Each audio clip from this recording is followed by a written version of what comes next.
রাও ভালোই রয়েছে। তোমরাও আশা রাখছি যে আমাদের ভিডিওগুলো তোমরা দেখো এবং সেগুলো বাড়িতে চর্চা করো। তো আজকে আমি তোমাদের প্রথমেই একটি গুরুত্বপূর্ণ কথা বলে রাখছি। কথাটি হলো, আগামী সপ্তাহ নাগাদ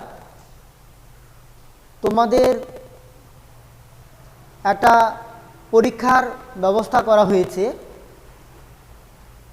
সেই পরীক্ষাটা যদিও তোমাদের স্কুলে বসে দিতে হবে না, পরীক্ষাটা ঘরে বসেই হবে। তো তোমাদের অভিভাবকদের অবশ্যই জানাবে যে তারা যেন স্কুলের থেকে একটি নির্দিষ্ট ডেট এবং সময় দেওয়া হবে, সেই ডেট এবং সময় অনুযায়ী যেন তারা স্কুলে এসে প্রশ্নপত্রগুলো সংগ্রহ করে নিয়ে যায় এবং তোমরা সেই প্রশ্নপত্রগুলো নিয়ে বাড়িতে বসে অনেস্টলি এক্সামটা দেবে। তো এবার এক্সামটা তোমাদের কতটুকু সিলেবাসের মধ্যে হবে বা কত পেজ পর্যন্ত হবে সেটা আগে আমি বলে দিচ্ছি। তো তোমরা এটা অবশ্যই খাতায় লিখে রাখবে। তোমাদের পরীক্ষার পড়া থাকবে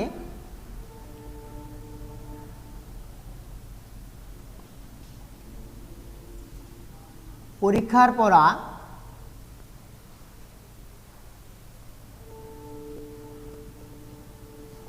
1 নম্বর পৃষ্ঠা থেকে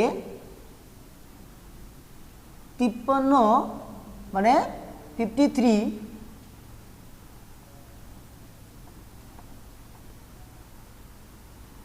এই পৃষ্ঠা পর্যন্ত তোমাদের পরীক্ষার পড়া। তাহলে কি বললাম, পরীক্ষার পড়া থাকবে তোমাদের 1 নম্বর পৃষ্ঠা থেকে 53 পৃষ্ঠা পর্যন্ত। তো এই সিলেবাসটুকুর মধ্যে তোমাদের যে লেসনগুলো রয়েছে, ওখানে রিভিশন লেসন রয়েছে তোমাদের। তারপর দেখবে লেসন 1 থেকে লেসন 4 পর্যন্ত রয়েছে। তোমরা প্রত্যেকটা লেসন ভালো করে অর্থাৎ খুঁটিয়ে খুঁটিয়ে তোমরা পড়বে। প্রত্যেকটা গল্পের প্রতিটা শব্দ, প্রতিটা বাক্যের অর্থ ভালোভাবে বুঝে বুঝে পড়তে হবে এবং তার সাথে যে অ্যাক্টিভিটিসগুলো রয়েছে সেই অ্যাক্টিভিটিসগুলোও তোমরা ভালোভাবে বাড়িতে অভ্যাস করবে। অর্থাৎ সেই অ্যাক্টিভিটিসগুলোর মধ্যে তোমরা দেখবে টেক্সচুয়াল কোশ্চেন আছে, ফিল ইন দ্য ব্ল্যাঙ্কস রয়েছে, টিক দ্য কারেক্ট অ্যান্সার এরকম রয়েছে, বিভিন্ন গ্রামার রয়েছে, সেই গ্রামাটিক্যাল টার্মগুলোও তোমরা ভালোভাবে প্রথমত হচ্ছে টেক্সটেরগুলো ভালোভাবে শিখবে। তারপরে তোমাদের যে গ্রামার বই রয়েছে সেই গ্রামার বই থেকেও ওই টপিকগুলোই পড়বে ভালো করে। এবং আগেও ভিডিওগুলোতে যে সমস্ত গ্রামার নিয়ে আলোচনা করেছিলাম বা বন্ধের আগে তোমাদের স্কুলে যে টপিকগুলো পড়ানো হয়েছিল, অর্থাৎ সব কিছুই কিন্তু তোমাদের ভালোভাবে পুঙ্খানুপুঙ্খভাবে পড়তে হবে। তাহলেই কিন্তু তোমরা এই পরীক্ষাটা সফলভাবে দিতে পারবে। তো এই হলো পরীক্ষা সম্পর্কে আমার কথা। এবার আমি এই পরীক্ষায় যে ধরনের প্রশ্ন আসতে পারে সেই বিষয়ে কোনো না কোনো একটা টপিক ধরে আমি আলোচনা করব আজকে। তো আজকে আমি তোমাদের বইয়ের 51 পেজে দেখবে প্রিপোজিশনের ইউজ রয়েছে। তা আমি ইউজ অফ প্রিপোজিশন সম্পর্কে বলি।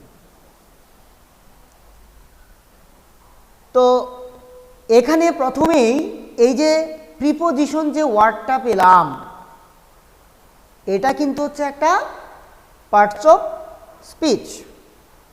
তোমরা নিশ্চয়ই ছোটবেলা বা পূর্ববর্তী ক্লাসগুলোতে প্রিপোজিশন বা পার্টস অফ স্পিচ সম্পর্কে পড়েছো। আশা রাখছি কিছু না কিছু তোমাদের এই বিষয়ে ধারণা আছে। তা সত্ত্বেও আমি এই বিষয়ে কিছু বলি।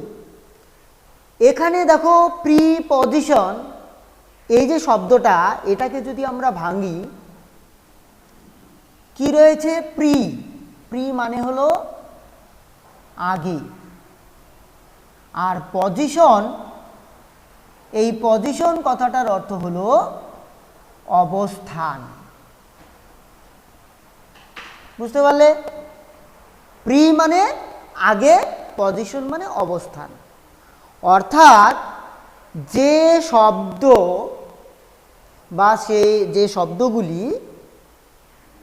নাউন অথবা প্রোনাউনের আগে অবস্থান করে, বাক্যের অন্যান্য ওয়ার্ডের সাথে বা সঙ্গে একটি কানেকশন বা সমন্বয় তৈরি করে দেয় বা সম্পর্ক বুঝিয়ে দেয়, সেই ওয়ার্ডটি হলো প্রিপোজিশন। তাহলে আশা করি এখানে বুঝতে পারলে তোমরা। এবার তোমরা এর আগের ভিডিওতে আমার গ্রামারের আলোচনায় প্রিপোজিশন সম্পর্কে জেনেছো। আমি তখন বলেছিলাম প্রিপোজিশনের ভাগগুলো। প্রিপোজিশন অফ টাইম, মানে সময় বোঝাতে যে প্রিপোজিশনগুলো ব্যবহার করা হয়। বলেছিলাম প্রিপোজিশন অফ ডিরেকশন, মানে দিক বোঝাতে কোন প্রিপোজিশনগুলো ব্যবহার করা হয়। প্রিপোজিশন অফ প্লেস, জায়গা বোঝাতে কি কি প্রিপোজিশন ব্যবহার করা হয়। তাহলে সেগুলো তোমাদের কি করতে হবে? আবার পুনরায় পড়তে হবে, সেগুলোকে মনে রাখতে হবে।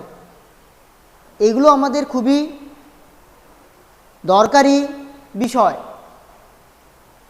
আমরা যতদিন বাঁচব ততদিনই কিন্তু শিখব। তো আমাদের জানার এবং শিখার কিন্তু শেষ নেই। তো আমরা যেগুলো জানছি বা শিখছি, সেগুলোকে কিন্তু আমাদের কি করতে হবে? ধরে রাখতে হবে, মনে রাখতে হবে। তুমি যতটা মনে রাখবে বা তোমরা যতটা মনে রাখবে, ততটাই তোমাদের ভালো হবে। কারণ পরবর্তী ক্লাসগুলোতে কি হবে? সেগুলো হেল্পফুল হবে তোমাদের। আচ্ছা, তাহলে আমি প্রথমে আজকে প্রিপোজিশন ইনের কথাই বলি। যেমন ইন, এই প্রিপোজিশন আমরা জায়গার আগেও বা জায়গা বোঝাতে কিন্তু ব্যবহার করতে পারি, মানে প্লেস, প্লেস বোঝাতে। লক্ষ্য করো, he lives in a village, সে একটি গ্রামে থাকে। তাহলে এখানে দেখো, এই যে ভিলেজ, এটা কি? এটা একটা প্লেস, তাই তো? এর আগে কি বসছে? ইন, তাই তো? এখানে ইনটা এই প্লেসটাকে বোঝাচ্ছে। অর্থাৎ সাবজেক্ট কি রয়েছে? হি, সে। তাহলে সে কোথায় থাকে? সে গ্রামে থাকে। অর্থাৎ এই ইন এই শব্দটা এই দুটা শব্দের মধ্যে কিন্তু একটা কানেকশন কি করে দিয়েছে। তো এটা গেল তোমার প্লেস অর্থে। এবার আরও একটু জেনে নাও, ইন প্রিপোজিশনটা কিন্তু বড় জায়গার আগে বসে। এখানে দেখো আমি যে ভিলেজ শব্দটার আগে ইন ব্যবহার করেছি, এখানে মনে হতে পারে যে ভিলেজ তো ছোটই হয়, বড় তো না, কিন্তু কেন তার আগে ইন হলো? এখানে ইনটা বসানো হয়েছে, ভিলেজ বলতে এখানে কিন্তু নির্দিষ্ট কোনো নাম বলা হয়নি। কারণ যখন আমরা একটা নাম দেওয়া থাকবে, ধরো দেওয়া থাকলো পুন্ডিবাড়ি, তাহলে আমি বুঝতে পারবো যে পুন্ডিবাড়িটা বড় না ছোট।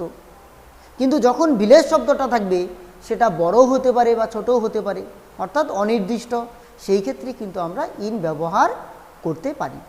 এছাড়াও দেখো ইন কখন ব্যবহার হয়, যেমন হি ওয়াজ born in 1983। লক্ষ্য করো এখানে 1983 এটা কি? এটা একটা ইয়ারকে বোঝাচ্ছে, বছর অর্থাৎ সময়। তাহলে দেখো এখানে সময়ের আগে ইন ব্যবহার করা হচ্ছে, বুঝতে পারলে? তাহলে ইনের আরো ব্যবহার রয়েছে, দেখো he will come in the month of July.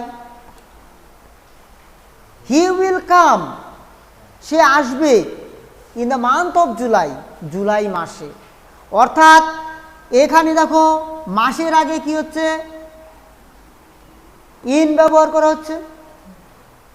আগের এক্সাম্পলে আমি দেখালাম সেটা ইয়ার বা বছরের আগে ইন হয়, মান্থের আগেও কিন্তু ইন ব্যবহৃত হচ্ছে। এবার আরো দেখো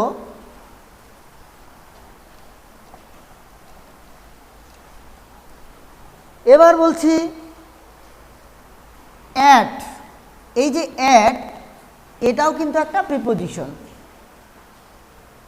এই অ্যাট আমরা প্লেস অর্থে ব্যবহার করতে পারি, আবার টাইম এটা বোঝাতে ব্যবহার করতে পারি।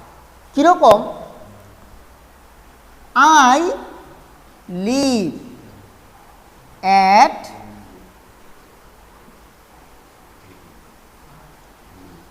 পুন্ডিবাড়ি।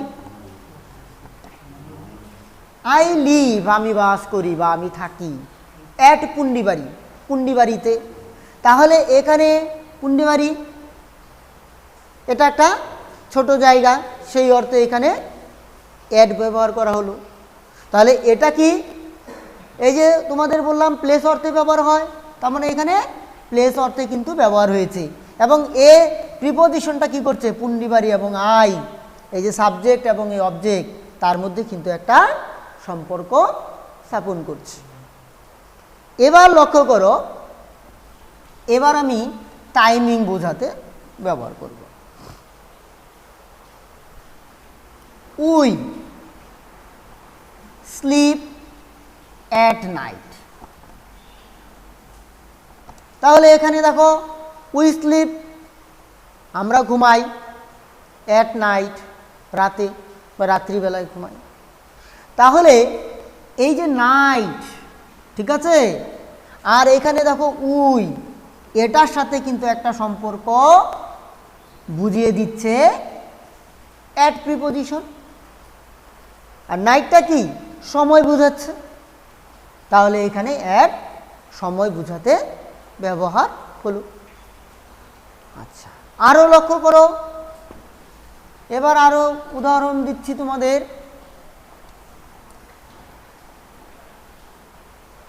যেমন আপ, আপটা কি উপরে, ঠিক আছে, উপরে অর্থে আমরা কিন্তু আপ ব্যবহার করি। যেমন the moon is up, the moon is up, চাঁদটি এখানে উপরে বলবো না, কিন্তু এখানে বলতে হবে যে চাঁদ উঠেছে, আকাশে চাঁদ উঠেছে, এই অর্থে কিন্তু এখানে আপ ব্যবহার হবে। এখানে আপটা কি, কাজটা কি, ফাংশনটা, এখানে আপের ফাংশন হচ্ছে অ্যাজ এ প্রিপোজিশন, স্থান বোঝাচ্ছে এখানে।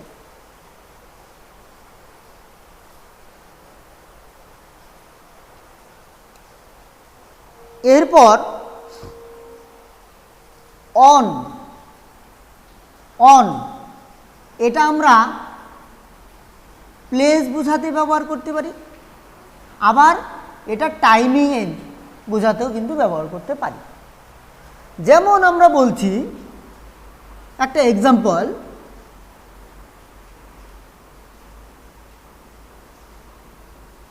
The books are on the table, the books are বইগুলি হয় অন দ্য টেবিল, টেবিলের উপরে। তাহলে কোথায় আছে বইগুলো, টেবিলের উপরে। অন এখানে উপর অর্থে ব্যবহার করা হচ্ছে, কিসের উপরে, টেবিলের উপরে। অর্থাৎ এই দেখো এখানে বইয়ের সাথে এখানে টেবিলটার একটা সম্পর্ক বোঝাচ্ছে। বইগুলো কোথায় আছে, টেবিলে আছে, টেবিলে কি আছে, বইগুলো আছে, সেটা আমরা বুঝতে পারছি এই অন প্রিপোজিশনের দ্বারা। এবার দেখো এই অন সময়ের আগেও ব্যবহার করা হয়। কিরকম, এটা হচ্ছে বার, ডে এর আগে হয়, ডে বুঝাতে, ডে, ঠিক আছে, ডে বুঝাতে হয়। যেমন my uncle will come on Saturday, হ্যাঁ, মাই আঙ্কেল আমার কাকা, উইল কাম আসবে অন স্যাটারডে শনিবারের দিন, শনিবার আসবে। তাহলে এই দেখো স্যাটারডেটা কি, এটা কি সময় বোঝাচ্ছে, তাই তো।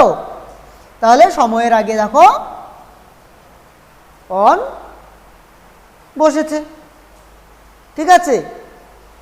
এইভাবে কিন্তু একটা প্রিপোজিশন বিভিন্নভাবে ইউজ হয়, তাই তোমাদেরকে এগুলো মনে রাখতে হবে। এবার চলে আসি টু প্রিপোজিশন। টু, টু হচ্ছে দিক বোঝাতেও আমরা ব্যবহার করি, এটা দিক, ডিরেকশন, এগুলোকে বলা হয় ডিরেকশন প্রিপোজিশন। যেমন Kashmir is to the north of India, তাহলে কাশ্মীরটা কোথায় আছে, আমাদের দেশের কি উত্তরে। তাহলে এখানে দিক বোঝাতে কিন্তু টু ব্যবহার করা হলো। আবার দেখো এরকম আরো কিছু ব্যবহার রয়েছে,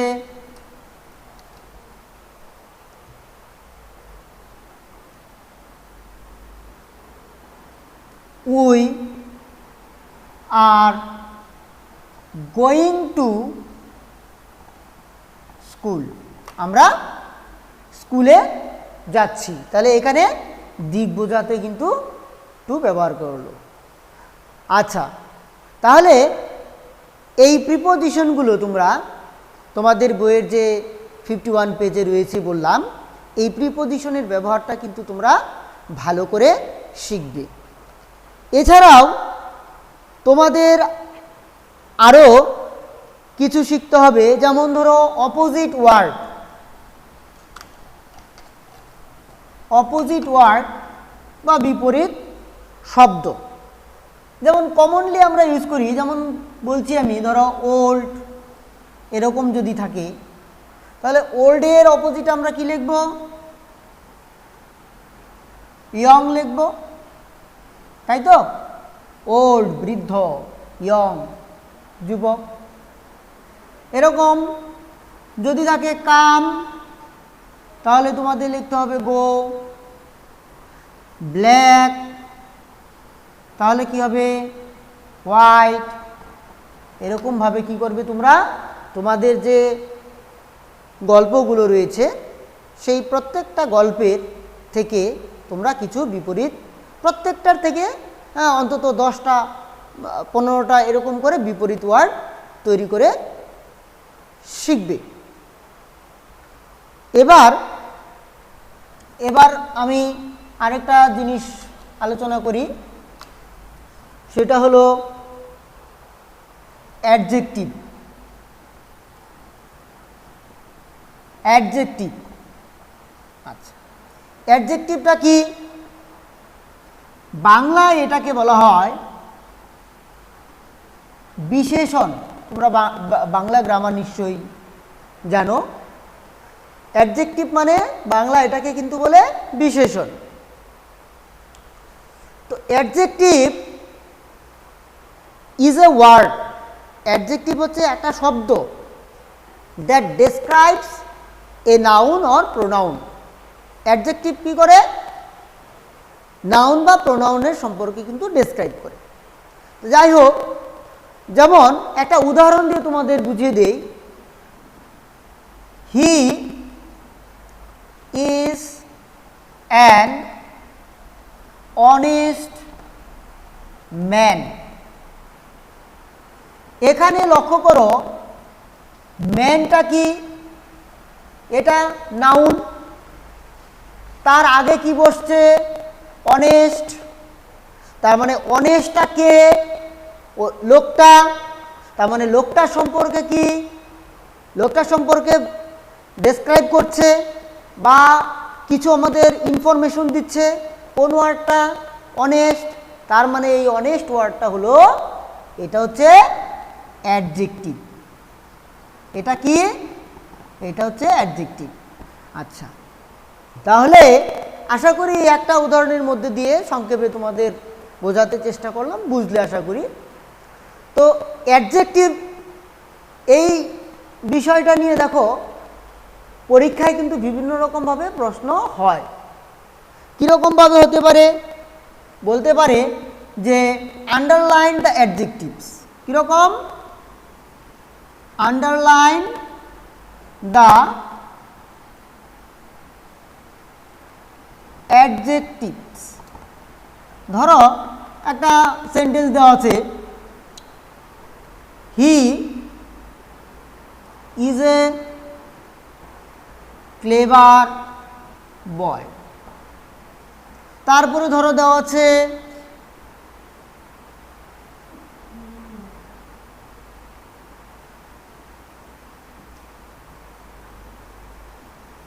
দে আর রিচ, তাই তো? তাহলে এখানে বয় নাউন, তার আগে কি ক্লেভার বসছে, বসে এখানে বুঝিয়ে দিচ্ছে ছেলেটার সম্পর্কে, তার মানে এটা হলো তোমার অ্যাডজেক্টিভ। আবার এখানে দে আর রিচ, এই রিচটা কি করছে? তাদেরকে, এই যে সাবজেক্টকে কোয়ালিফাই করছে। তারা কেমন? How are they? They are rich. এটা হচ্ছে অ্যাডজেক্টিভ। বুঝতে পারলে? এটা হলো অ্যাডজেক্টিভ। তাহলে এরকমভাবে কিন্তু প্রশ্ন হতে পারে, অথবা আবার প্রশ্ন হতে পারে শূন্যস্থান আকারে দিল, ব্র্যাকেটে তোমাদের অ্যাডজেক্টিভগুলো দেওয়া থাকবে, সেখান থেকে সঠিক যেটা অ্যাডজেক্টিভ, যেটা প্রপার সুইটেবল হবে, সেটাই কিন্তু ওই শূন্যস্থানে বসিয়ে পূরণ করতে হবে। বুঝতে পারলে? এইভাবে প্রশ্ন হয়। আচ্ছা, এছাড়াও আরও তোমরা কি করবে, ট্রান্সলেশন শিখবে। বাংলা থেকে ইংরেজি, ইংরেজি থেকে বাংলা, অর্থাৎ বাংলা থেকে যখন ইংরেজিতে করবে তোমরা, বা ইংরেজি থেকে বাংলা, বাংলাই করো, যেটাই করো, রিভার্স, হ্যাঁ, বাংলা থেকে ইংরেজি বা ইংরেজি থেকে বাংলা, যাই করো না কেন, তোমাদের কিন্তু টেন্স সম্পর্কে ধারণা রাখতে হবে। তো তোমরা কি করবে, যেমন am, is, are, was, were, এই যে বি ভার্বগুলো, এই বি ভার্ব দিয়ে বাক্য গঠন করা শিখবে। তারপরে যে সমস্ত ডুইং ওয়ার্ডস রয়েছে, কাম, গো, রাইট, এইগুলো ওয়ার্ড দিয়ে তোমরা সেন্টেন্স মেকিং করতে শিখবে। হ্যাঁ, এইভাবে সেন্টেন্স মেকিং যদি করো তাহলে খানিকটা তোমরা কি করবে, এই অনুবাদ করতেও যেমন করতে পারবে, শেখা হবে, আবার বঙ্গানুবাদের ক্ষেত্রেও কিন্তু তোমাদের সুবিধা হবে। তো এই ট্রান্সলেশন সম্পর্কে বলতে গেলে আমাকে টেন্স আলোচনা করতে হবে, কারণ টেন্স আলোচনা করাটা এই সংক্ষিপ্ত সময়ের মধ্যে কিন্তু সম্ভব না। এটা করতে গেলে অনেকটা সময়ের দরকার।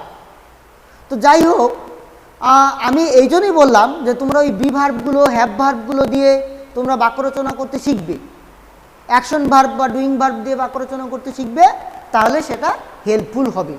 আর আর তাছাড়া তোমরা গ্রামার বইতে, হ্যাঁ, এই টেন্স সম্পর্কে একটু ধারণা নিয়ে রাখবে, তাহলে তোমাদের পরবর্তী সময়ে সুবিধা হবে।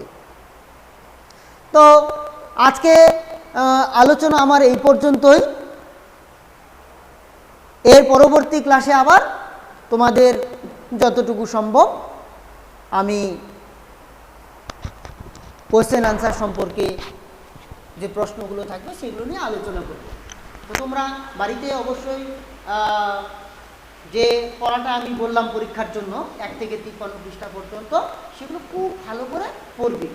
হ্যাঁ, খুব ভালো করে পড়বে। হ্যাঁ, বড়দের কথা মেনে চলবে। হ্যাঁ, আর বাড়িতে যেরকম আমাদের কি করতে হয়, এই পরিস্থিতিতে আমাদের হাত ভালো করে ধুতে হবে। হ্যাঁ, স্বাস্থ্য সম্পর্কে সচেতন থাকতে হবে, সেই সচেতনতা অবশ্যই মেনে চলবে। আজকে এই পর্যন্ত।